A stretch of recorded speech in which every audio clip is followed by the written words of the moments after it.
Ron from Missouri City has a question about a failing foundation. Well, he noticed a cable that seems to have snapped in its foundation. Okay. Well, Ron writes, it appears that post-tension cable has pushed out of the foundation by about 2 inches. So I assume it's failed, he says, Tom. Yeah.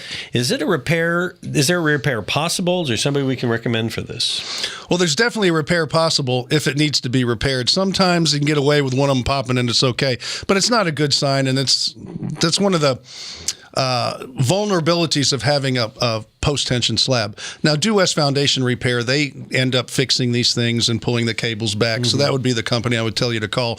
But you need to keep your eyes open. What happens is they don't grout the ends when they do the foundations, sometimes even leave the tails hanging out, and they start to rust, and all of a sudden you'll start getting popping at one end or the other where the connections are, and that's probably what is happening. And you might want someone to not only fix that one, but go around to make sure all the heads, as we call them, around the perimeter that are holding the cables tight are in good shape and don't need to either be replaced or at least covered or somehow maintained. So I just want to understand for the uninitiated, a post-tension slab, does that mean there's no rebar and they run cables instead or something? The old days, they had no rebar at all, and they would just put the cables in, and then you pour it, and then when the concrete is cured, they pull a tension on the cables. It's like putting a bunch of books between your hands, and you can hold them together, but when you let go a little bit, they all fall. So it's pushing everything together. They found out those things were moving too much, and they started to fail. Okay. So then they started combining rebar and post-tension, so it depends when the thing was built,